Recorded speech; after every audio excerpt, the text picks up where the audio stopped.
Vous écoutez Apéro Sexo! Vous écoutez Apéro Sexo, un podcast animé par deux professionnels en sexologie et meilleurs amis. Vous entendrez parler de dating, de relations, de break-up, de célibat. On veut vous accompagner dans votre vie sexuelle, dans votre intimité et dans votre vie amoureuse. Voilà! La saison 3 du balado est présentée par nos 3 partenaires officiels. La distillerie Trois-Lacs, une compagnie d'ici qui vous propose des spiritueux, des prêts à boire pour vos grands, moyens et petits moments.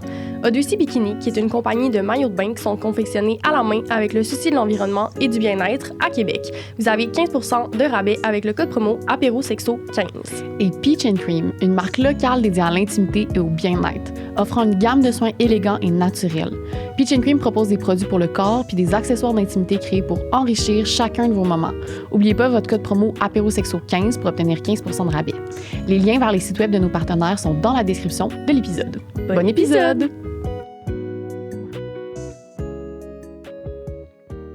Bonjour! Coucou, salut! Aujourd'hui, au micro, nous avons... Chacha Enriquez. Enchantée. Chacha, on Salut. est tellement contente que tu sois là. Ça faisait longtemps qu'on voulait faire cet épisode-là. Je vais faire ta petite présentation. Tu es enseignante de sociologie queer à l'UQAM et activiste queer, notamment pour le groupe militant queer montréalais Pink Bloc.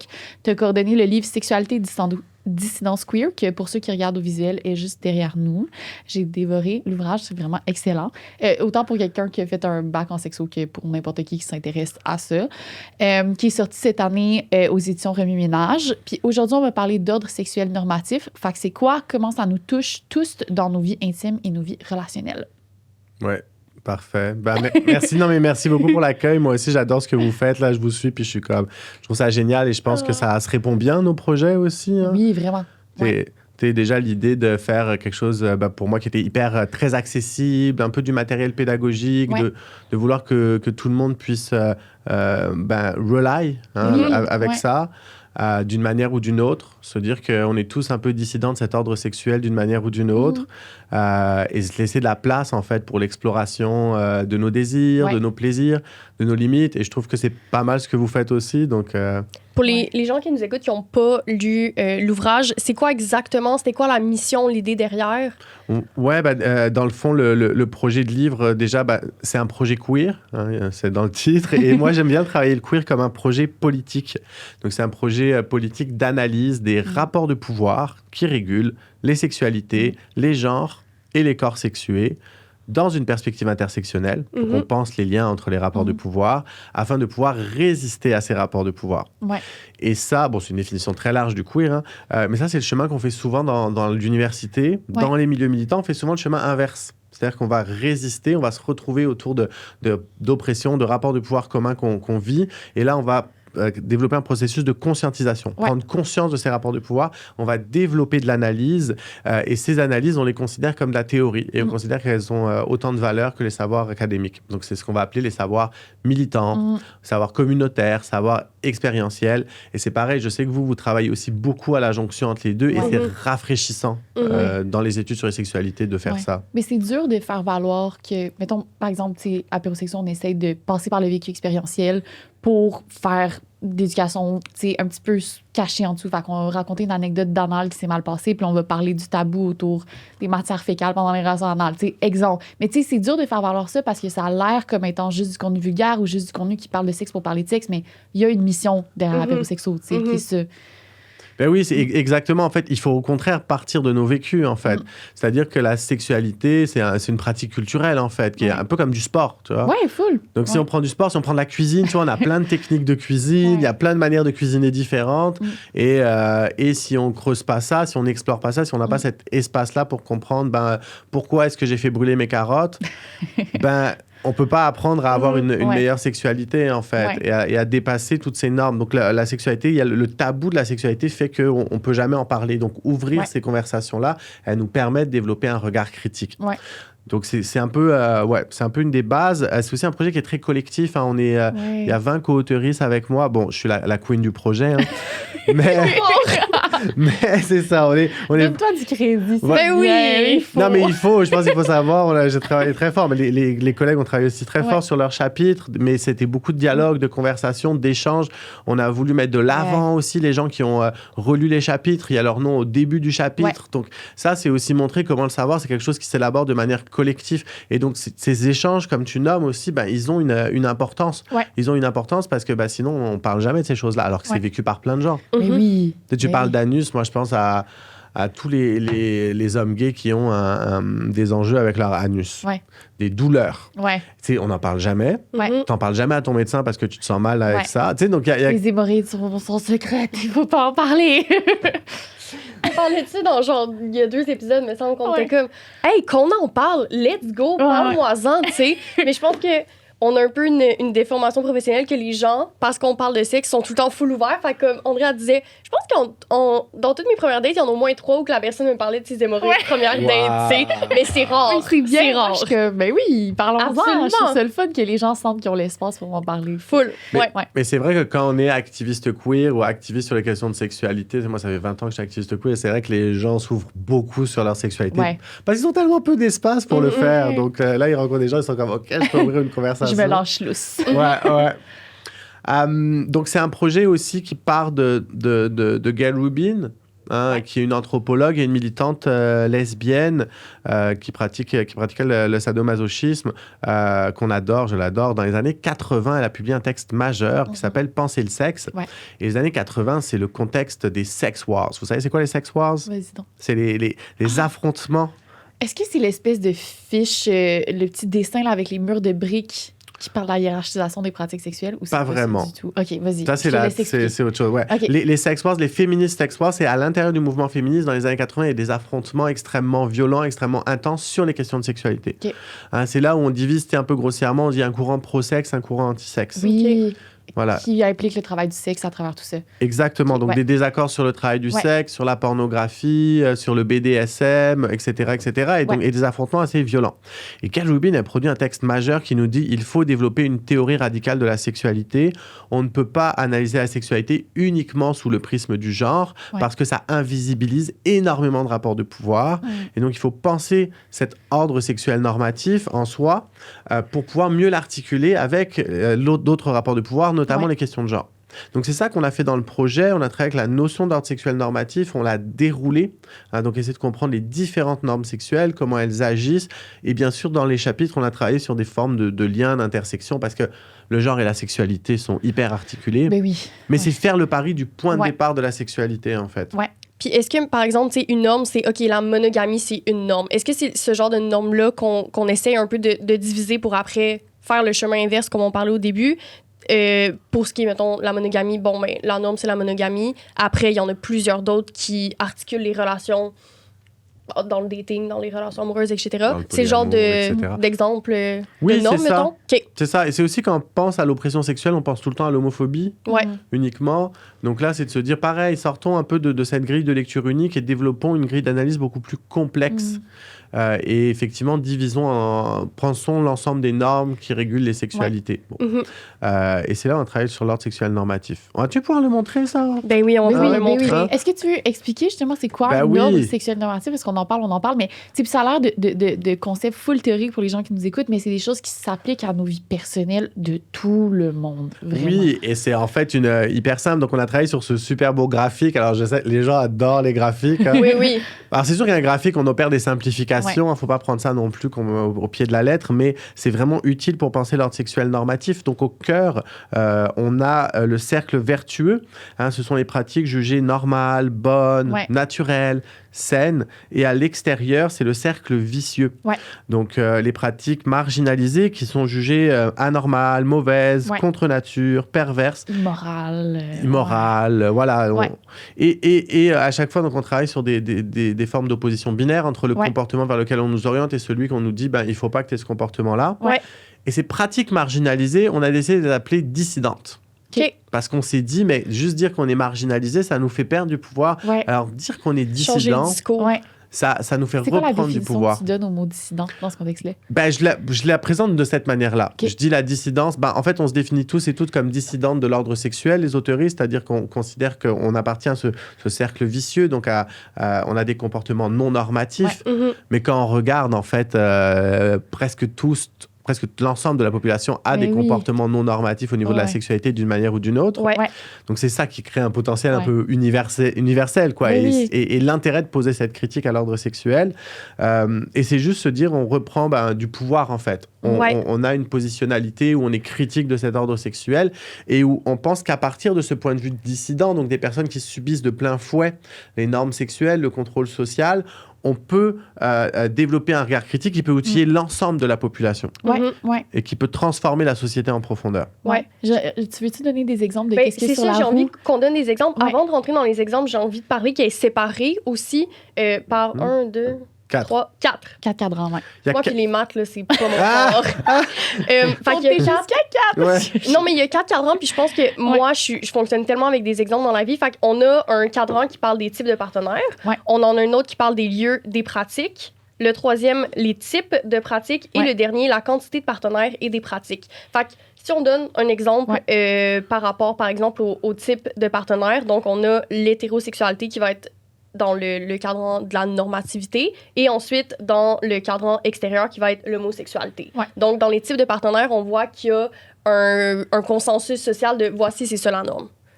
Ouais, c'est ça. Et ce que je vous propose, en fait, c'est que dans la suite de l'épisode, en fait, Ouais. on le déroule. Oui, oui, absolument. Donc, la roue, t'as nommé genre. Ouais. on déroule la route, Ouais. t'as nommé les 4 et explorons-les ensemble. Ouais. Full. Donc là, on a commencé à parler du type de partenaire, un Ouais. chapitre sur lequel on a beaucoup travaillé, c'est la question des bisexualités. Ouais. C'est un chapitre qui m'a fait profondément du bien, je tiens à Yes. le nommer. Ça m'a fait, c'était thérapeutique. Ouais, je suis content que tu dis ça parce que je pense que le livre, c'est un feel-good un peu. Ouais. Tu vois, il fait du bien. Il y a Ouais. plein de gens qui me disent qu'il leur fait du bien. Il y avait une libraire en France, elle me disait qu'elle avait vécu plusieurs épiphanies, tu vois, de comme lire un truc et d'être comme « Ah, mais Ouais. c'est ça que je vis. Ouais. Donc, je pense que ça a cet impact. Ah, mon livre, il est amoché, là. J'ai des pages pliées, des trucs soulignés, c'est terrible. Là. Il est pas beau à voir, là. Ben, en même temps, tant mieux. Ben, moi, je trouve qu'au contraire, il est beau à voir parce que ça veut dire qu'il t'a parlé, quoi. T'as Ouais, pas full. été comme bon, c'est un peu nul, je mets de côté. Là, c'est comme Non, non, OK. non. Ouais. Alors qu'en plus, t'as des connaissances pointues sur les questions de Mais oui. sexualité. Mais c'est bien d'avoir des reminders, puis juste de lire dans les mots d'autres personnes, ça fait du bien. Puis des fois, il y a une formulation de phrase sur la bisexualité ou la biphobie qui va m'éveiller plus si ça vient d'une personne versus d'une autre. Fait que, tu sais, même si c'est des connaissances que j'ai déjà en tête puis que je suis professionnelle en sexologie, ben c'est quand même un ouvrage qui me fait énormément de bien. Oui. Ouais. Puis que t'as pu, j'imagine, apprendre des choses en plus. Oui. Ou que là, le côté un peu synthèse, on met tout ça en Ouais. dialogue. Donc, c'est cool. Vous, c'est l'expertise aussi que vous développez, je pense, au fur et à mesure des épisodes. hein. C'est comme la Oui. formation continue, ce qu'on Ben, je fait. pense là. que Ouais. tu sais, au bac, ça reste très théorique, puis c'est normal, on peut pas tout le temps aller dans le vécu expérientiel, mais tu sais, ce genre d'ouvrage permet de mettre en lumière le vécu expérientiel, puis c'est ça qui fait du bien aux gens. Ouais. C'est pour ça que ça touche différemment les gens, puis ce que tu dis, ça fait tellement de sens. Ce qu'on essaie de faire au podcast, c'est justement de donner aux voix aux gens qui ont un vécu, parce que c'est Ouais. ça qui fait du bien, tu sais, de sentir que quelqu'un vit la même chose que nous. L'impact est vraiment plus important qu'une théorie, puis c'est pour ça que j'aime le projet de notre balado, parce que oui, on a fait un bac, mais on veut apporter autre chose aussi. Ouais, que ça se On reste pas apprend à chaque fois, là, à chaque épisode, tu sais. Ouais, que ça reste pas des savoirs qui sont enfermés dans les universités puis dans des Ouais. ouvrages difficiles à lire, tu sais. Et aussi que la sexologie en soi peut être très normative aussi. Ouais. Ouais. Donc, il y a tout un enjeu où, pour nous, c'est important d'apporter ces points de vue critiques. Donc, un autre exemple, c'est la question des bisexualités qu'on oppose à la monosexualité. Ouais. Monosexualité, être attiré par un seul genre. Ouais. Bisexualité au pluriel, être attiré par plus qu'un genre. Donc, Ouais. on a mis aussi pansexualité là-dedans. Bon, Mhm.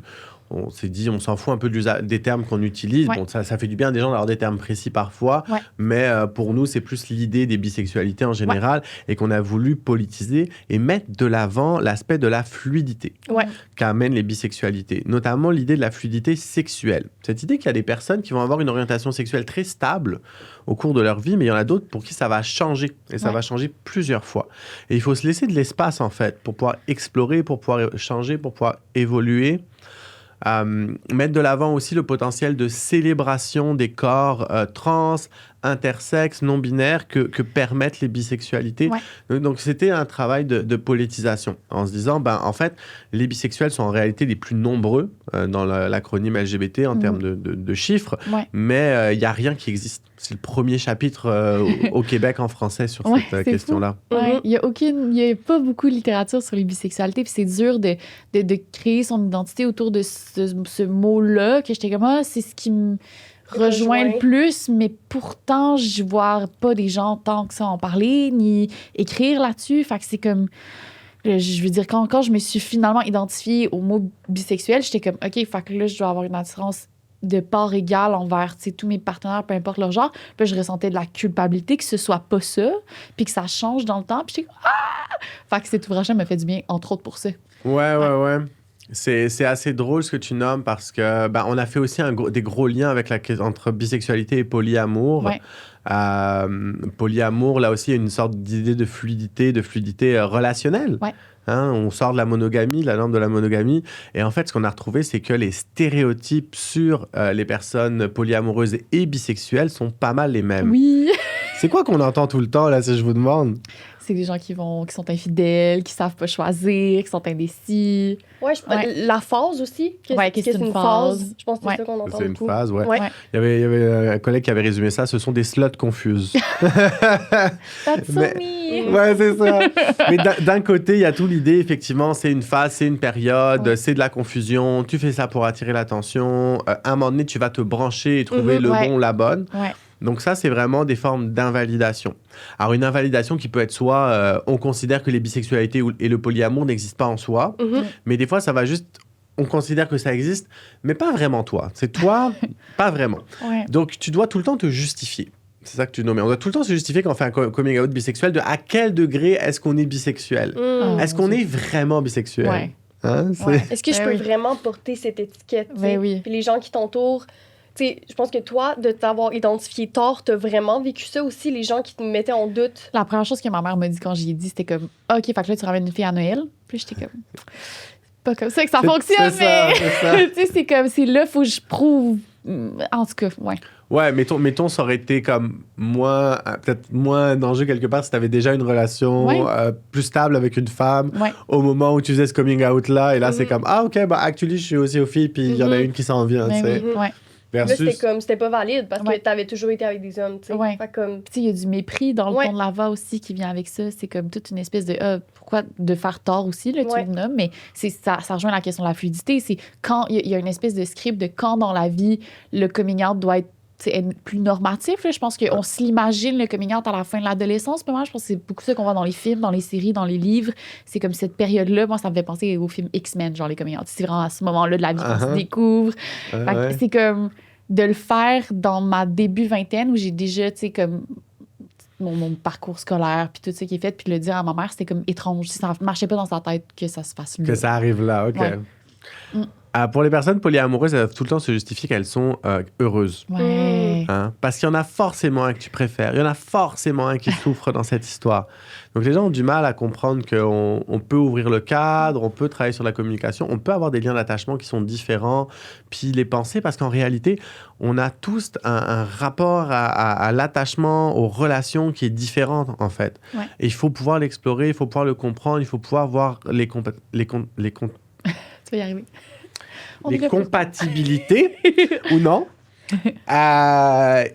Et c'est important parce que, en fait, ce que ça nous amène, par exemple, le regard dissident ici, c'est de se dire les communautés polyamoureuses développent énormément de communication, de négociation et de compréhension d'elles-mêmes, alors que dans la monogamie, on a un peu tendance à reproduire un schéma, tu vois, un script, un schéma, c'est un peu ça l'idée de l'ordre sexuel, sans le questionner.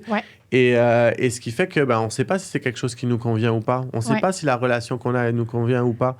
Donc là, on se retrouve en couple avec une personne pendant 5 ans, pendant 10 ans, voire plus. Puis des fois, ça ne fonctionne pas, en fait. Mais on est juste pris là-dedans.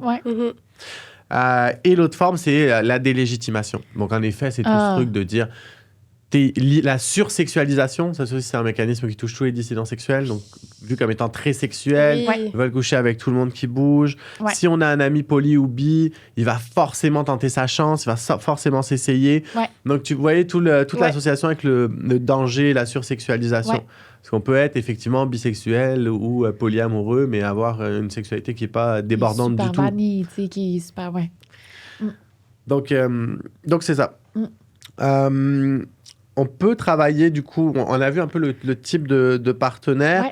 On a intergénérationnel versus même génération. Oui, Ouais. j'aimerais ça en parler, moi, ça. Ouais. Parfait. Ouais. T'as récemment ben, c'est que trempé ton orteil. Récemment, j'ai eu Ouais. ça. Ouais. Puis mon premier réflexe, c'est d'aller demander à ma mère si c'était correct. Ouais. Ça a été la première chose que Tu vas j'ai fait. chercher la validation. Ouais, à côté de j'étais ta mère. comme, maman, c'est-tu correct? Puis ma mère qui est comme, elle était comme, Abel. Elle s'en foutait un peu. Elle était comme, let's go, tu sais. Ouais. Puis ça m'a vraiment fait du bien, mais on voit que j'avais besoin d'avoir une validation externe que j'étais pas capable de m'en donner seulement moi-même. Puis je sais que si ma mère elle m'avait dit non, j'aurais arrêté, je le sais.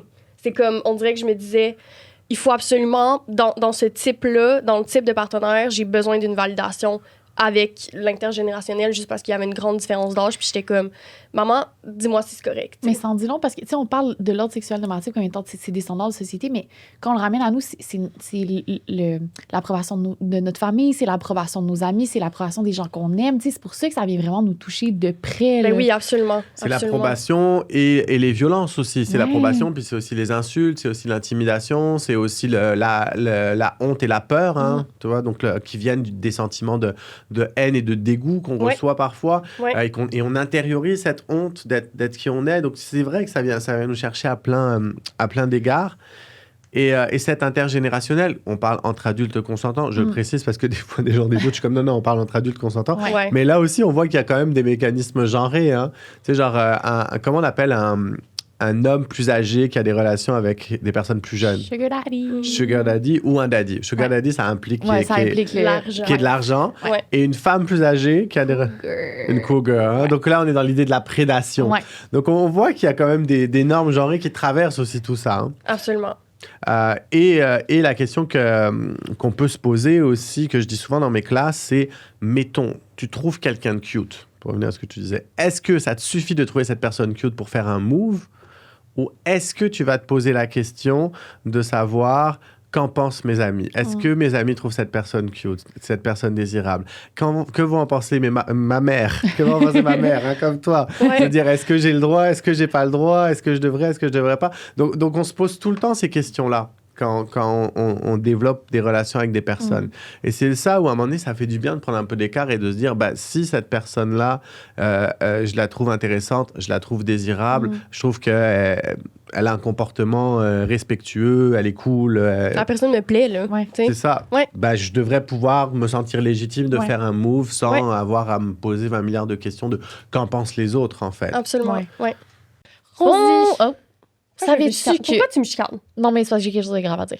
Est-ce que tu savais que depuis 2023, les demandes de lignes d'écoute chez Interligne, parce que la pub est pour ça, a augmenté de 21 %? C'est énorme. Ça, André, c'est un esti problème. C'est un esti de problème. Ça démontre, par contre, l'importance du service. Oui, exactement. Interligne, c'est quoi? C'est une ligne d'écoute, mais non seulement, c'est la seule ligne d'écoute LGBTQ+, ouverte 24 heures sur 7, ben 24 sur 7 au Canada. 24 C'est heures sur 24 sur 24, 24, 7 jours sur 7. C'est ça, j'ai oublié l'expression. Au Canada. Ouais. C'est quand même incroyable. Oui, absolument. C'est fou que ce service-là soit accessible. Ouais. Tellement nécessaire, comme tu viens de le nommer. Tout à fait. C'est un organisme par et pour. Oui. Donc, vous pouvez contacter leur ligne d'écoute. Autant appeler au Ouais. numéro, je vous le donne. Est-ce que vous avez votre papier-crayon, la gang? on écoute.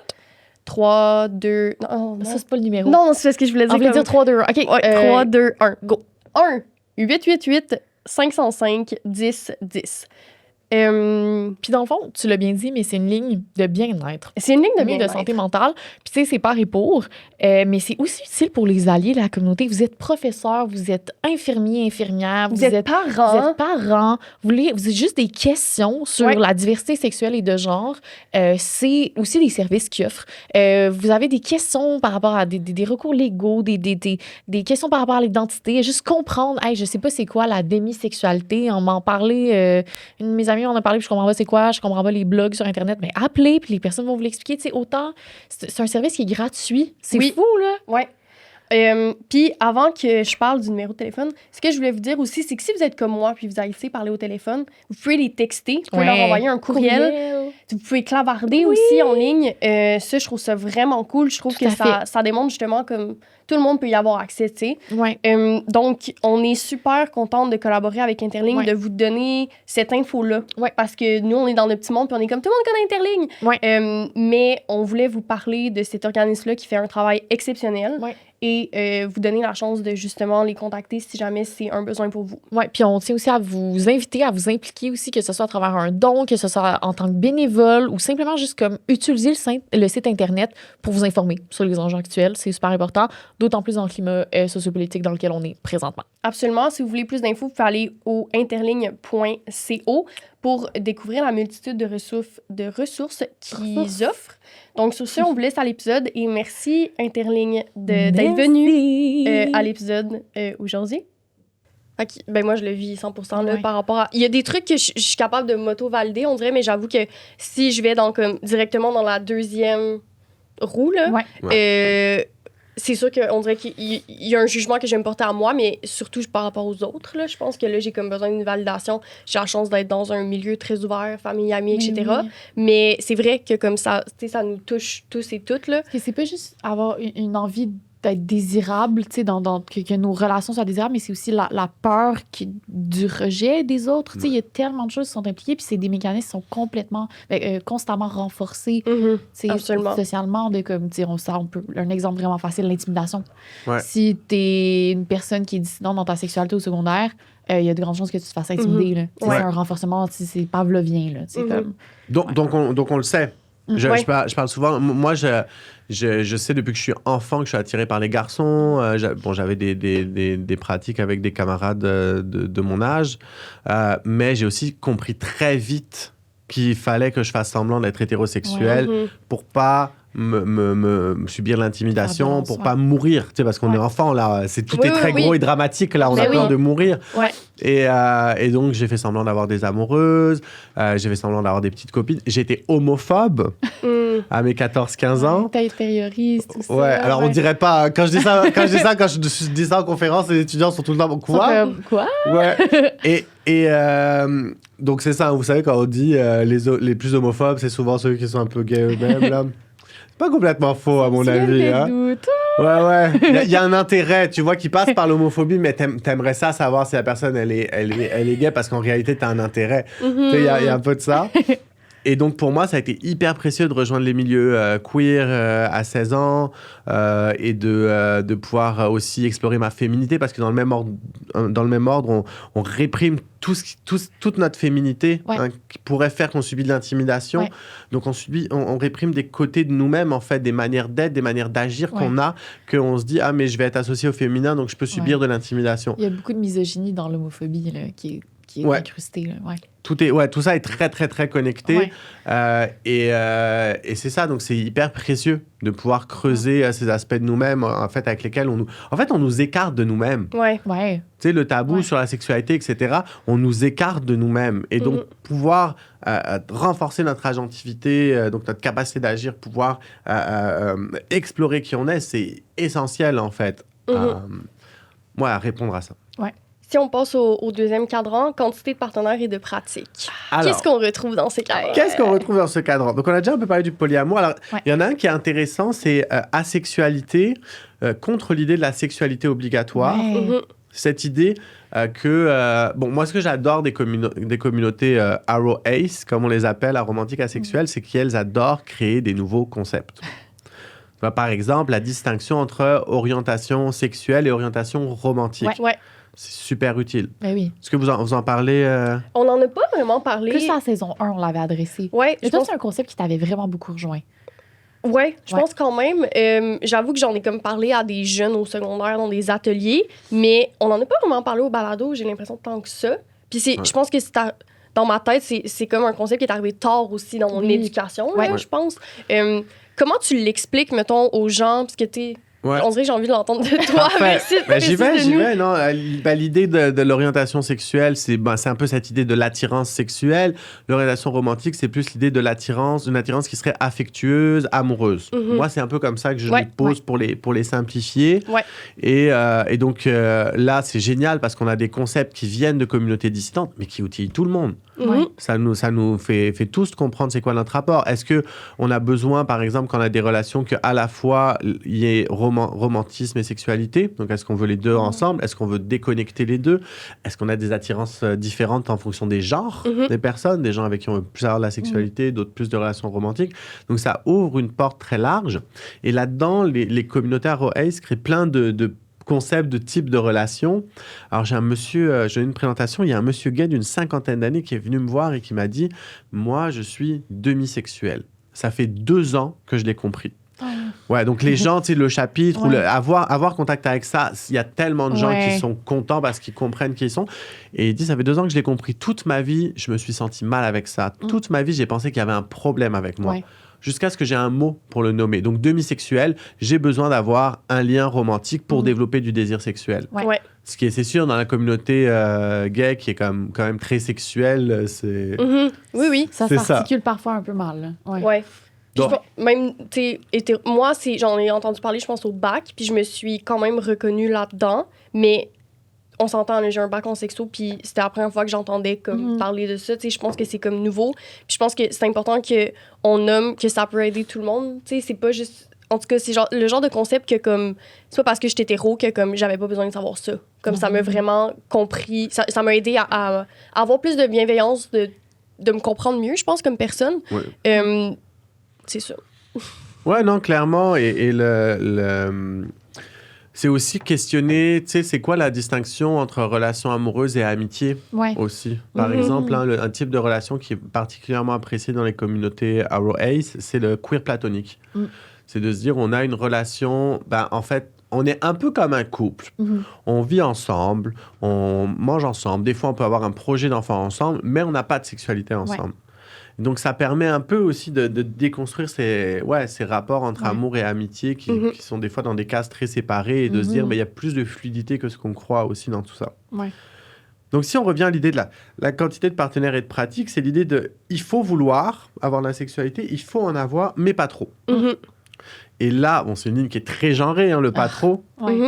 Pas trop de partenaires, pas trop montrer de désir, pas trop montrer de peau. Donc, c'est là où on arrive sur des concepts comme le slut-shaming. Ouais, on le connaît bien. Voilà, le slut-shaming. Moi, puis Rosie, je tiens à dire, on en subit dans les commentaires. Juste de parler de sexualité puis d'avoir un podcast sur la sexualité, c'est terrible. C'est terrible. On est tout le temps lu, quand on est dissident sexuel ou qu'on parle de sexualité, on est toujours lu comme étant sursexuel, peu importe nos pratiques, qui est aussi quelque chose aussi, je pense, qui s'attaque beaucoup plus aux femmes qu'aux hommes, parce que ça peut être bien vu et valorisé du côté des hommes d'avoir beaucoup de relations sexuelles. Donc, le contrôle social n'est pas du tout le même. Il est très genré ici. Et je le comprends. Je pense à aussi notre collègue qui a écrit le principe du cum shot, je ne sais plus c'est quoi son nom, qui disait qu'elle a sorti le livre et pendant 1 an, elle a quasiment plus de sexualité au moment où elle sortait le livre. Parce qu'à un moment donné, tu es tellement sous le feu des projecteurs. Il y a cette habitude de contrôle social de toiser la sexualité, de toiser le comportement, d'essayer de mettre en place une surveillance, surtout pour les personnes assignées femmes ou qui sont lues comme femmes.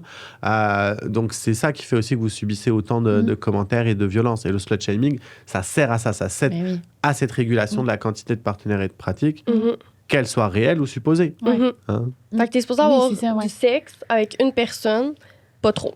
Pas trop. Voilà. Mais sur une base régulière. Et que tu montes pas trop d'envie non plus. Mais que tu montres que tu as envie quand même, mais pas trop. J'ai envie, mais c'est avec la personne avec qui je suis en couple, par exemple. Oui, c'est ça. À 2. Seulement. Voilà. Donc, c'est ça. Ensuite, on arrive sur le type de pratique où là, on a beaucoup plus de chapitres. Là, c'est le comment. Comment avoir de la sexualité. Bon, au sens large, pratique sexuelle, amoureuse, érotique, c'est très large. Et là, il y a une espèce d'idée de pureté. La sexualité, on la renvoie à une notion de pureté. Et donc, on va considérer comme étant impur, pervers, toutes les pratiques dissidentes.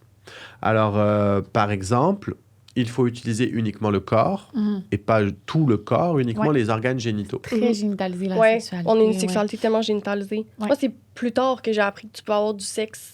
Sans toucher On- les vagins. Ouais, Ouais. ou sans le centrer là-dessus. Ouais. Je pense en général, tu sais, très aussi pénétratif. Là. Ouais. Mais encore une fois, je suis comme.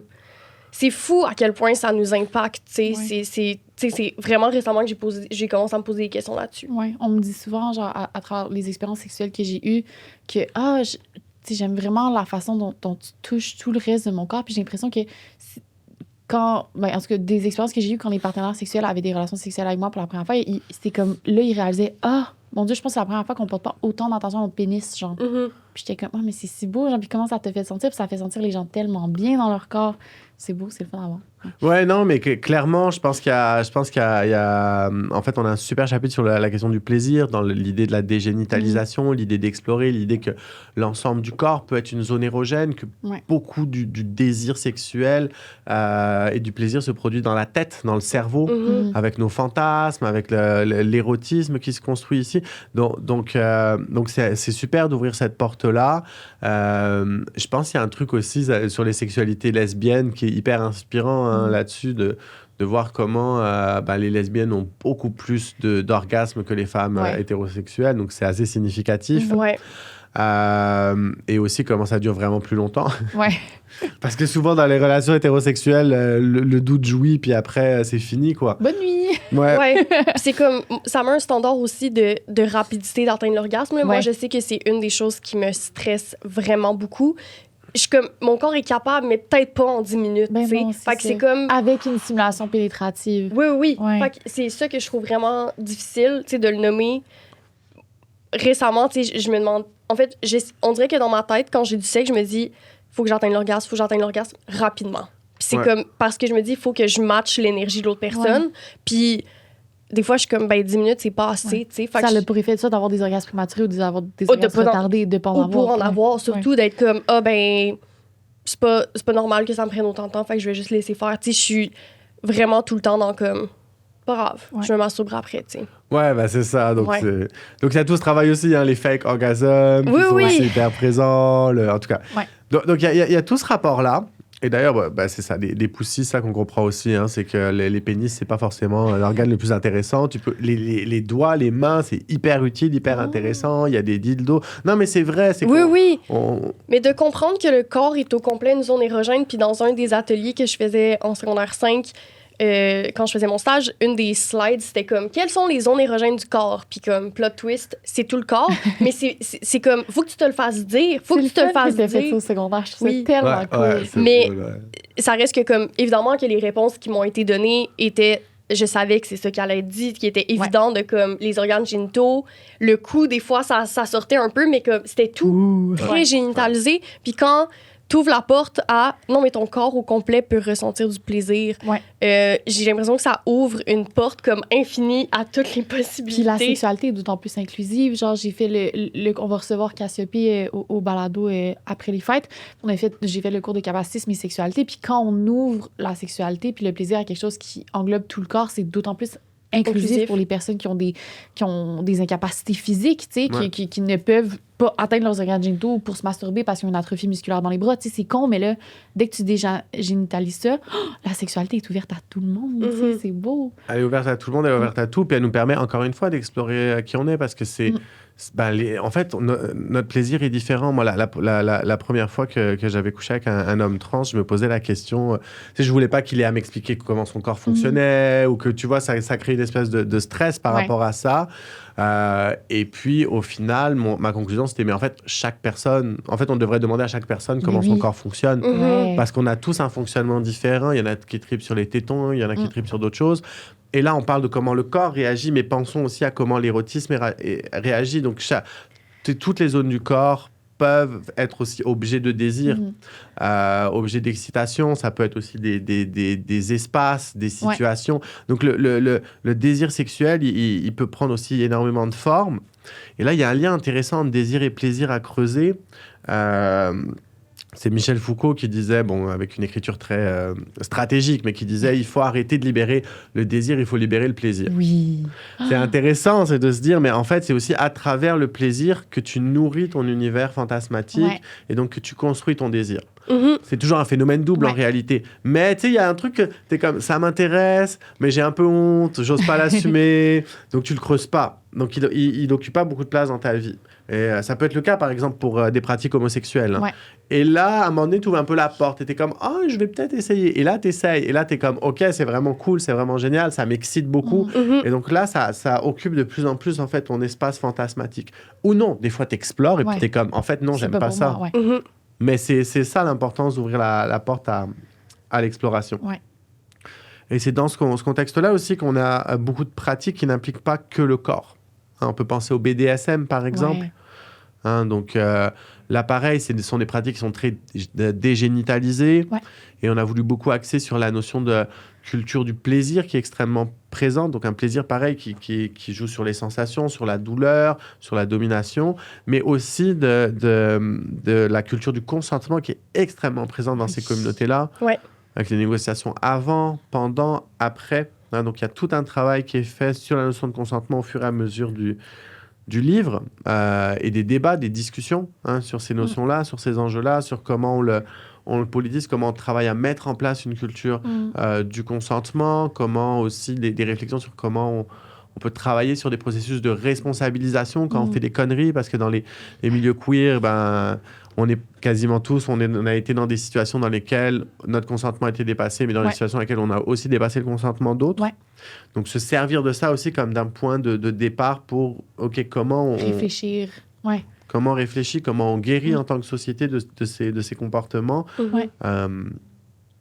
C'est ça. On travaille aussi sur la question de la pornographie, des jouets sexuels. Alors, c'est moins... Aujourd'hui, il y a plus de reconnaissance des jouets sexuels, mais... Mais même Ben, c'est je sais certains pas. types de jouets sexuels. Mais oui, mais aussi, je pense qu'on Ouais. est biaisé parce que dans notre monde, c'est comme, évidemment, je veux dire, moi, ma mère, elle me parle de ce qu'elle achète, mais je parle à des amis, puis récemment, j'étais comme, genre, je sais pas trop dans quel contexte, mais j'ai dit que j'avais apporté du lubrifiant en date. Puis mes amis étaient choqués, là, étaient comme... Que ça soit quelque chose qui t'amène à Oui. tes gens, ouais. Puis on ne met pas des jouets, puis je suis comme, quoi? Moi, j'étais comme, de quoi tu parles? Puis même là, dans les jouets, genre si tu vas vers comme T'as raison qu'il y a une immense hiérarchisation. tentacule, là les gens vont ça va perturber là, ça va être- Mhm. ou genre des jouets de stimulation de pénétration de l'urètre par exemple là, c'est ça va être comme quelque chose. Tu sais, fait que même là-dedans, il y a encore des strates. Mhm. Oui, il y a encore des strates. Pareil, tu sais, sur le... Je sais pas, les hommes cis ont une prostate dans l'anus, quoi. C'est quand même un organe du plaisir vraiment Ouais. important. Donc, Mhm. tu sais, c'est rare en réalité les... Il est empoussiéré le pauvre. Ouais, c'est ça, c'est rare en réalité. Et donc, en fait, en termes de plaisir, il y a plein de gars qui adorent se faire doigter ou se faire baiser, y compris par des femmes dans des relations hétérosexuelles. Donc, tu sais, c'est un truc à développer. Et ça reste... Moi, je pense souvent aussi à comment... Dans des films, par exemple, films, comédies romantiques, tout Ouais. ça, le sextoy, ça va être tout le temps un objet d'humour, en fait. Ouais. Mhm. Hein? T'as Ouais, la et mère puis- qui découvre un sextoy avec des goûts, puis c'est juste drôle parce qu'elle... Ouais. Ouais. On dirait que j'ai envie de t'entendre sur le plaisir prostatique. Moi qui ai toujours été en relation avec des hommes cis, des fois je l'apportais juste parce que comme je le sais de façon théorique. Je sais pas comment en parler sans vouloir l'imposer, sans... Parce que c'est correct que ce soit pas une préférence, mais j'ai tellement l'impression que la plupart des gens qui veulent pas l'explorer, c'est par tabou social, tu sais. Oui. Je me demande si t'as comme une façon d'en parler peut-être que... Il y a un tabou, il y a une honte sur le plaisir prostatique, notamment, tu sais, le terme enculé, bon, c'est moins utilisé ici, mais il y a toute cette idée de, des fois, en fait, c'est moins pire d'être aussi gay mais top versus gay mais bottom. Ouais. Tu sais, il y a tout un rapport de peur où je suis pas gay, on fait rien, on touche pas à mon cul, c'est juste fait pour que des choses sortent, pas pour que des choses rentrent. Après, t'es comme, non mais biologiquement, notre corps est fait pour qu'il y ait des choses qui rentrent aussi. Ouais.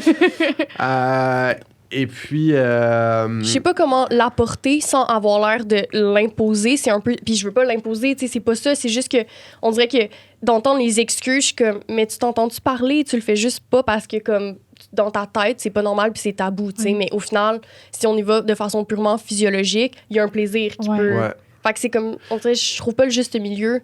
Ben après, c'est sûr qu'on entend plus de témoignages, je trouve aussi, d'hommes straight qui disent l'avoir fait, tu sais, et qui disent qu'ils aiment ça. Ouais. Mais après, ben, c'est comme toujours, hein, je pense qu'il faut poser des questions. Ouais, c'est ça. J'y vais en curiosité, genre beaucoup comme tu sais, pourquoi tu te sens tellement mal par rapport à la pratique? Est-ce que, tu sais, mettons, Mais c'est valide aussi de pas être rendu là par rapport au tabou social. Fait que c'est comme, même si les raisons sont ça, même si les raisons sont celles-ci qui présentent, je suis comme, OK. Puis après, ça se peut que la personne soit dans de le faire en masturbation, puis elle soit pas dans avec toi, puis qu'elle soit dans certains contextes seulement, tu sais. Fait que d'aller explorer c'est quoi qui rend la personne à l'aise, mais je comprends vraiment ton point de pas vouloir pousser la personne, mais quand même vouloir challenger l'ordre normatif, genre. Ouais, mais en étant avec bienveillance, puis même si la personne... Il y en a qui sont conscients que, comme, effectivement, je suis pas rendue là, fait comme...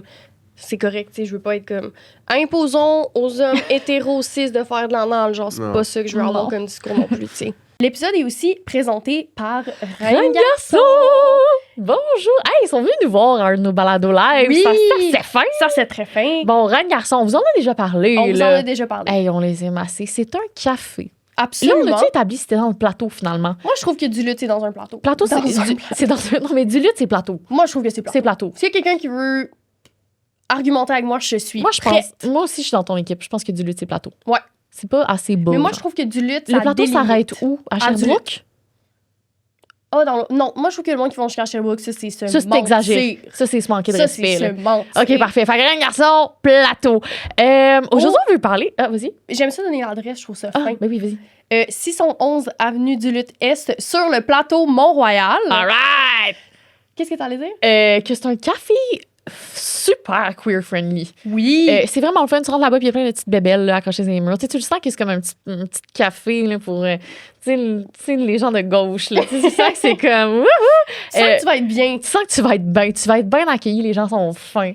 Mais je voulais aussi vous parler des pâtisseries, parce que c'est toutes des pâtisseries maison. Oui. Et c'est toutes des pâtissiers et pâtissières qui sont allés au chef. Oui, c'est tous des grands chefs. Là. Ils ont des étoiles Michelin, on va vous dire ça. Absolument. C'est un vrai délice. Un des seuls cafés 5 étoiles Michelin. Je veux dire, c'est quand même... Tu sais, tu comprends?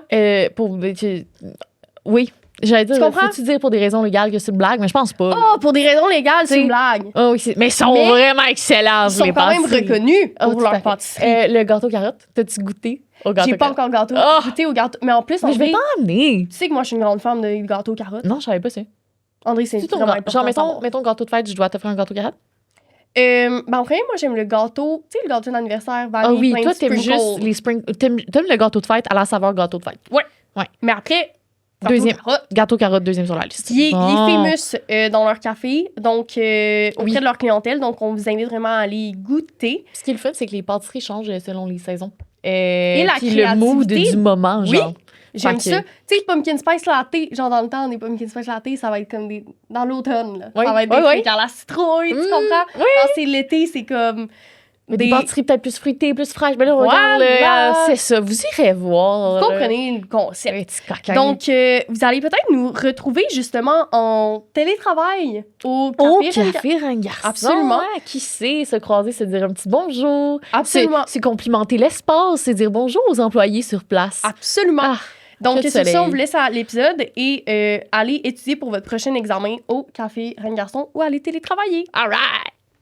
Non, mais incitons-les par contre. Mais parce que je pense qu'ils seraient bien plus heureux. Ben, c'est ça que je me dis, tu sais. C'est un plaisir qui est assez différent aussi, je trouve, le plaisir du pénis versus de l'anus, là, parce que c'est pas la même chose. C'est jouir, venir avoir un orgasme du pénis. C'est souvent beaucoup moins fort et intense. Ouais. La prostate, c'est tellement intense. Ouais.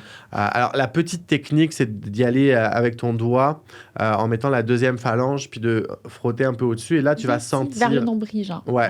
Et là, tu vas sentir la prostate. C'est tout doux, genre. C'est comme... super doux. Oui, c'est tout doux. Ouais, c'est le fun aussi d'être moi, j'aime bien mettre des doigts justement à l'intérieur d'un anus ou d'un poussi. Il y a comme un truc... une sensation vraiment... C'est chaud. Mais comme faire pas un 2, là, je sais pas trop. Mais j'ai daté beaucoup de gens queer dans la dernière été. Fait que j'ai pu faire comme plus de stimulation prostatique parce que mes partenaires étaient plus rendus là. Puis là, je retourne dans un dating où mes partenaires sont moins comme à l'aise avec ces pratiques-là. Fait que là, je suis comme, ben là, c'est un érotisme que je vais devoir comme garder dans ma fantasmatique pour un petit moment, tu sais. Puis...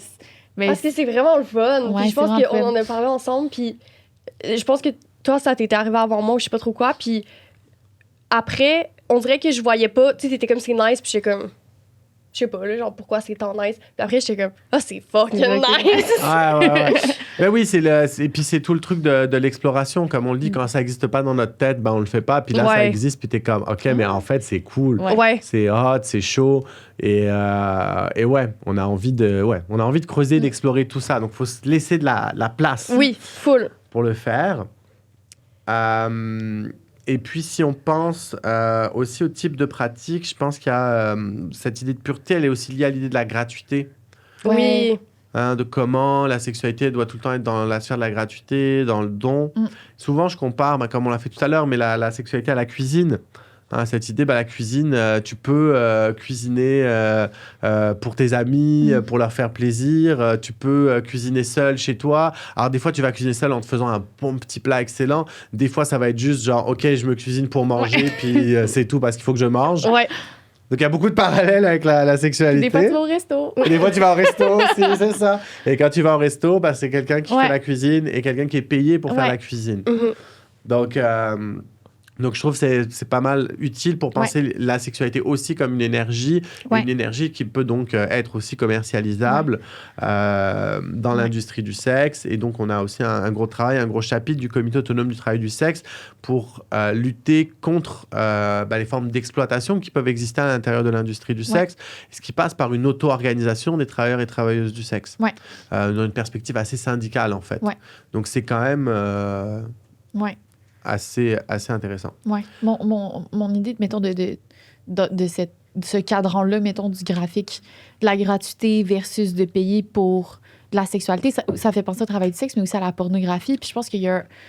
il y a tellement un gros travail autour de la pornographie éthique, puis commençons à payer pour notre pornographie, puis payer pour que ce soit la porno audio ou visuelle ou quoi que ce soit. Puis je pense que l'aspect monétaire est tabou pour les gens de devoir payer pour ça. Je pense que la première fois que j'ai commencé à payer pour de la porno audio, moi, c'est vraiment juste auditif que j'écoute ma pornographie, on dirait que j'étais comme, est-ce que je veux à ce point-là de la sexualité? Comme si c'était... Je me suis là chez moi-même de genre, tellement que je dois payer pour. Tu sais, c'est fou, mais je me sentais coupable de payer pour ma porno alors que, au contraire, c'est tellement pour. Ouais, c'est ça. C'est vraiment intéressant. Ouais. Donc, hésitons pas, justement, pour encourager aussi toutes les pornographies alternatives, en fait. C'est aussi important parce que ces pornographies-là, féministes, queer, critiques, elles peuvent permettre de développer aussi une critique des scripts sexuels, de la pornographie mainstream. C'est lourd, la pornographie mainstream, là, je veux dire. Hétérosexuelle. Chez les gays, c'est un peu différent, mais la porno straight, mainstream, elle est un peu lourde. Donc, travailler avec des pornos alternatives, des pornos où on rit, des pornos... Ouais, ce que je veux dire, ça... Oui, 100%. Là. Ça fait du bien, quoi. Vraiment. J'ai écouté mon premier porno, genre le mois dernier, où l'acteur mettait un condom avant. Puis j'étais comme... c'est vraiment j'ai jamais vu ça de ma vie. Tu sais, c'est fou, là. Non, ça vient automatiquement. J'ai dû faire pause. J'étais comme... Je suis émue. Si on finit avec le lieu des pratiques, qui est le dernier cadran... alors ce qu'on remarque, c'est qu'il y a beaucoup de normes sexuelles qui se sont quand même relativisées au cours de ces dernières décennies, notamment liées aux mobilisations des dissidents sexuels, au fait qu'il y a Internet qui fait qu'on peut se retrouver. Donc, par exemple, tu es une personne asexuelle ou qui tripe sur le BDSM au fin fond de la Gaspésie. Grâce à Internet, tu peux être connecté avec des communautés, développer tes pratiques, creuser qui tu es. Donc tout ça a permis quand même de questionner les normes, de les relativiser, de les nuancer. Celle qui s'est renforcée, c'est le lieu des pratiques. C'est cette division entre la sphère publique et la sphère privée. Sphère privée, à la base, on parle de la maison, mais là, avec la sexualité, on parle vraiment de la chambre à coucher. Donc la sexualité est limitée à la chambre à coucher, et tout ce qui est en dehors, c'est un peu vu comme la sphère publique, et c'est là où les forces policières et judiciaires interviennent. Alors, on pense au travail du sexe. On est dans de l'échange économique, donc on est dans la sphère publique. Et là, il y a une forme de criminalisation du travail du sexe qui existe toujours aujourd'hui. Et les associations d'ailleurs de travail du sexe se battent pour la décriminalisation comme première étape pour pouvoir aller plus loin derrière. On peut penser à la question du cruising gay, qui est une pratique donc, qui est les premiers lieux de rassemblement communautaire homosexuel, c'était des espaces de cruising dans des parcs. Tu veux expliquer c'est quoi le cruising? Dans des bois. Donc c'est de la drague. C'est l'idée, hein. Dans le fond, il y a ces espaces qui sont des espaces où on crée une espèce de sphère privée dans la sphère publique ou une espèce d'espace d'intimité dans la sphère publique. C'est pas de l'exhibitionnisme, hein, c'est pas ça l'objectif. Il y a plusieurs zones. Il y a une première zone où on va un peu se rencontrer. On se promène, on se rencontre, il y a une petite danse de cruiser. Il y a une deuxième zone où là, la cruise se passe beaucoup plus. Il y a une troisième zone, des fois on initie un peu les rapports sexuels dans la deuxième, et la troisième, c'est la zone plus des rapports sexuels, donc qui sont de plus en plus cachés. Hein, donc l'idée, c'est celle-là, et ce sont donc les premiers lieux qui ont existé.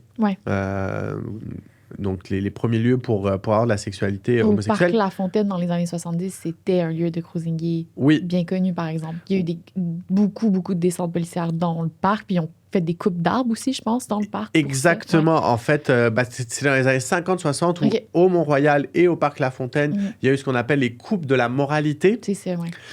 Donc, ils ont coupé les arbres pour faire disparaître ces espaces de cruising. Et donc, c'est ce qu'on appelle une répression par le design et l'aménagement, qui est la plus grande forme de répression des espaces de cruising, dans le fond. Et en fait, ce qu'on remarque, comme je disais, c'est les premiers espaces communautaires gays, c'est les premiers espaces aussi qui ont été criminalisés, où l'homosexualité a été criminalisée, donc avec des descentes de police, etc. Et ça continue aujourd'hui, avec notamment le piégeage, hein, cette idée qu'il y a des policiers qui vont arriver en civil, initier de manière consentante une relation sexuelle, et là, ils sont comme police, tu te prends une amende.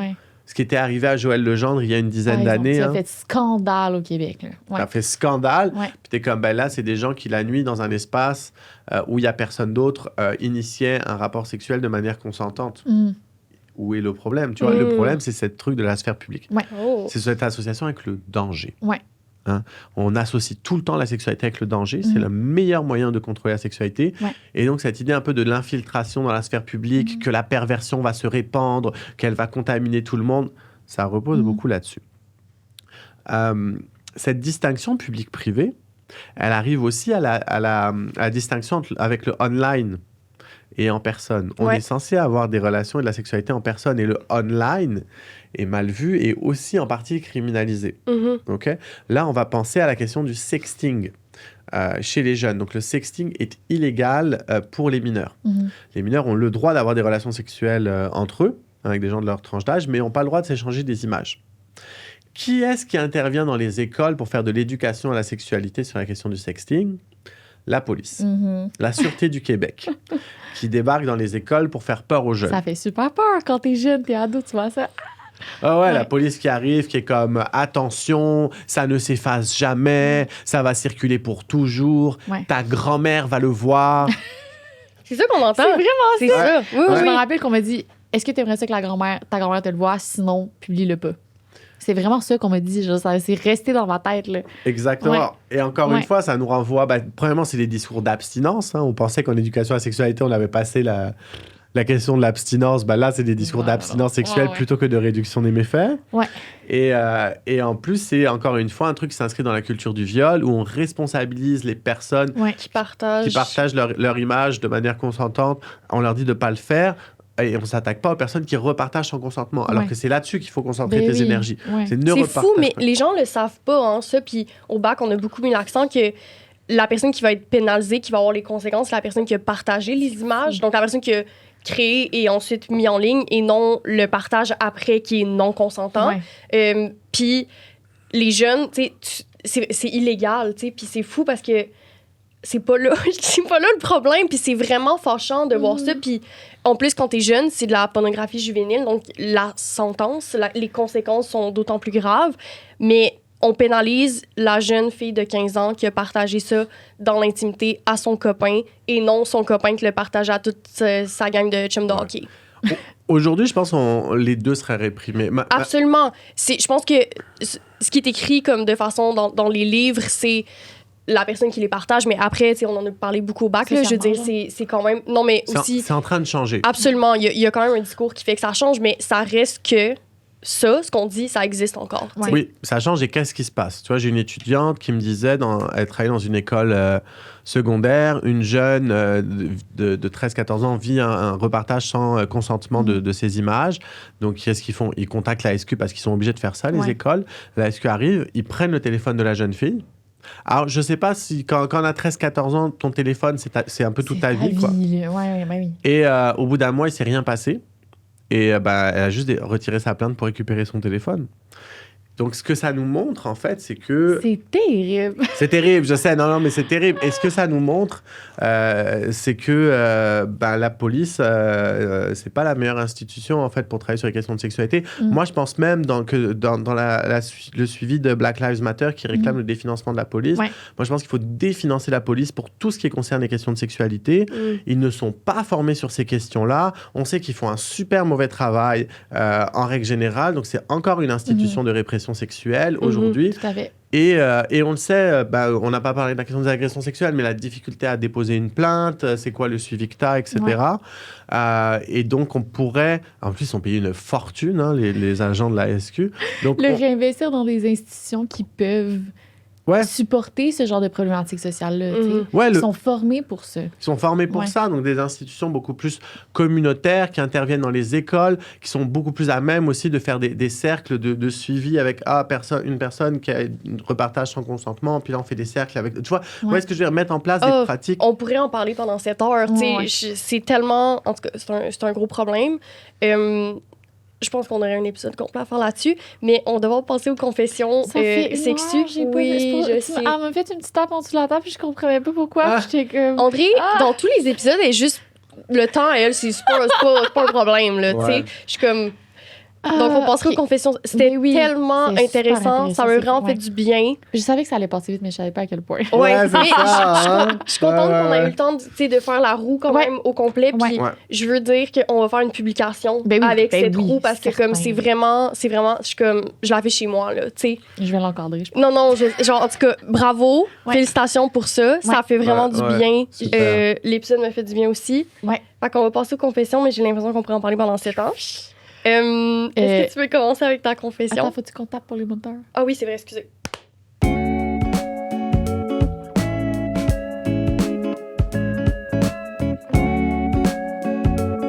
Les confessions sexuelles.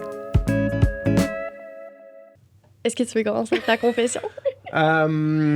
C'est moi? OK, donc... T'es pas... comme tu préfères. Vous en faites aussi? Oui, ben oui. Commencez, ça va m'aider un peu. Parfait. Moi, ça va avoir l'air que ça n'a pas rapport, mais finalement, ça va comme toucher un peu au sujet. Dans les 4 derniers mois, un de mes prémenstruels, c'est que mes seins grossissent. Ça n'a pas de bon sens. Genre, tout le monde me le dit. C'est un symptôme que j'ai jamais eu ça avant. Je comprends pas pourquoi. Genre, s'il y a quelqu'un qui m'écoute qui peut m'aider. Parce que si, mettons, j'avais pris la pilule, puis là, j'avais arrêté, puis j'ai rien changé dans ma vie, puis c'est comme les 4 derniers mois. Dans toutes tes sphères de médication, tout est resté pareil. Tout est resté pareil. Les 4 derniers mois, j'ai fait des tests de grossesse à n'en plus finir parce que j'étais comme, mais non, c'est impossible. Puis je finissais tout le temps par tomber dans ma semaine. Mais c'est des douleurs aussi, genre, c'est pas juste. Oui.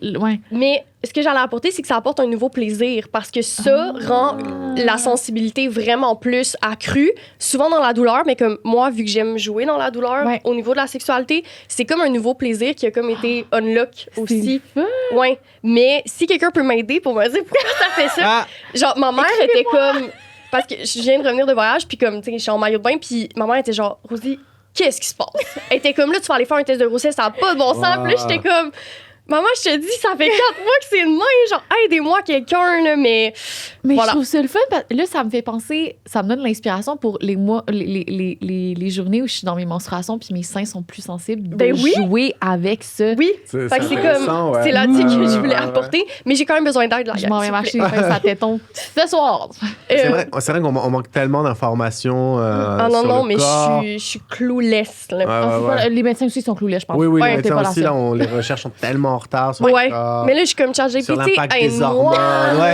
Puis là, c'est comme, c'est multifactoriel. Puis je comprends, mais comme, prenez-moi en charge quelqu'un, là, tu sais. Vas-y, continue, puis... en fait, j'ai daté quelqu'un cet été, puis qui avait des difficultés érectiles. C'est la première fois que j'ai daté quelqu'un qui avait des difficultés érectiles, puis on a eu une super belle discussion autour de ça. Puis en fait, c'est pas la première fois que j'ai daté quelqu'un qui avait des difficultés érectiles, mais c'est la première fois que je parlais avec quelqu'un qui était à l'aise d'en parler. Puis que, oui, ouvrons la discussion, let's go, on en jase.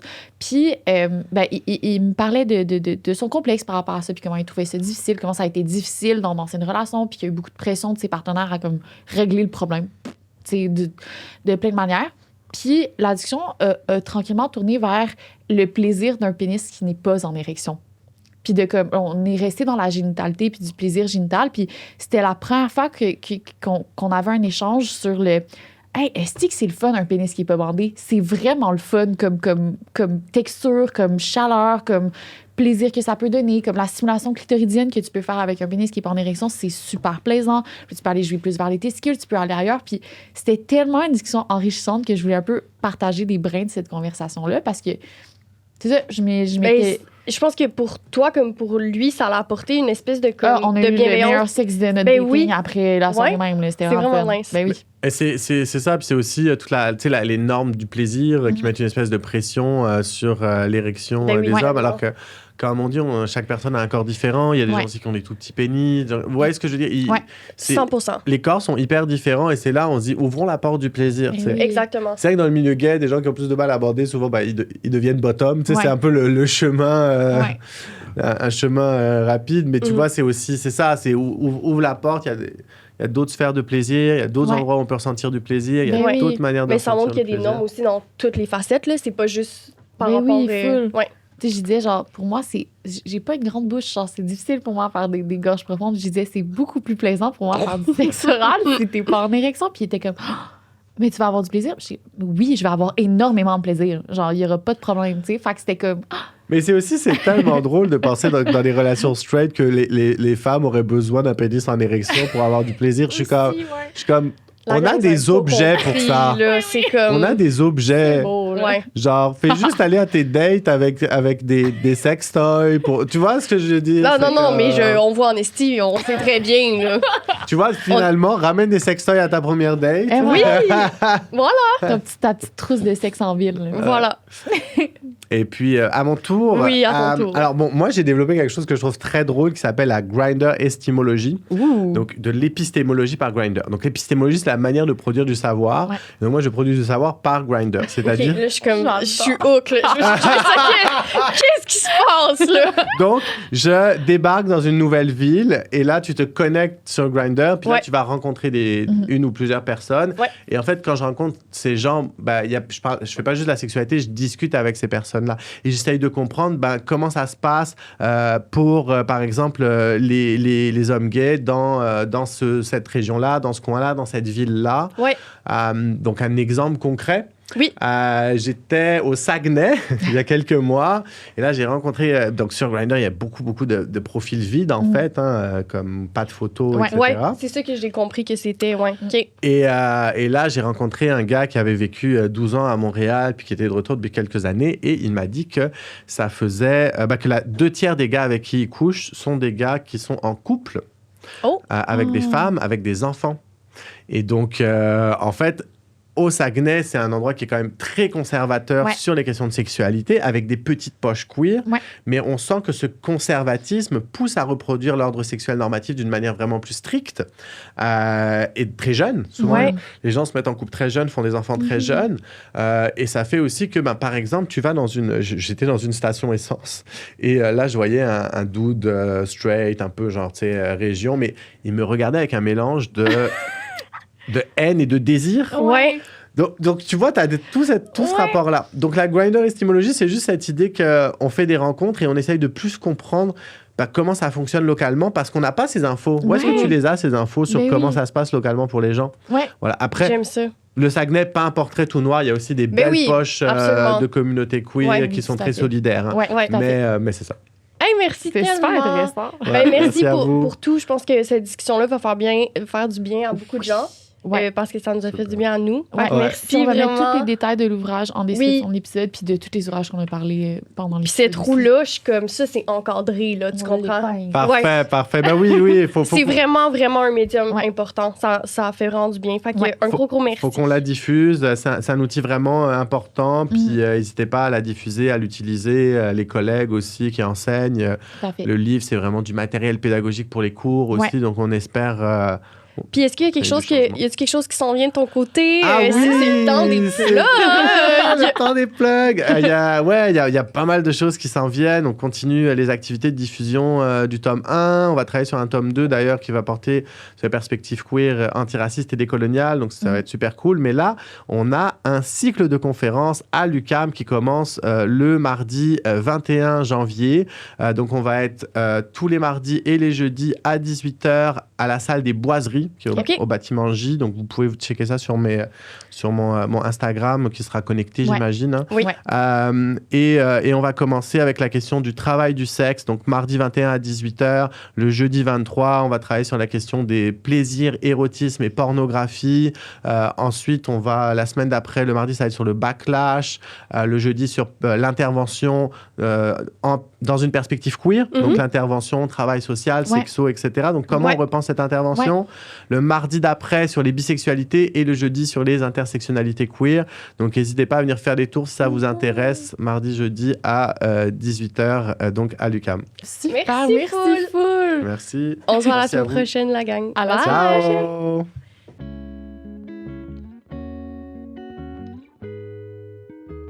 On retient à remercier nos partenaires officiels qui rendent la saison 3 du balado possible. La distillerie Trois-Lacs, toujours bon, tout simplement. A2C Bikini, une compagnie de maillots de bain, de vêtements et de bijoux. Et Peach & Cream, une marque locale dédiée à l'intimité et au bien-être. On tient aussi à remercier toutes les personnes qui nous ont aidés à réaliser ce beau projet. Gabriel Boutin pour notre photo de la saison 3, Fred Tagvorian pour la musique. Soyez au rendez-vous tous les lundis pour nos prochains épisodes. Bisous!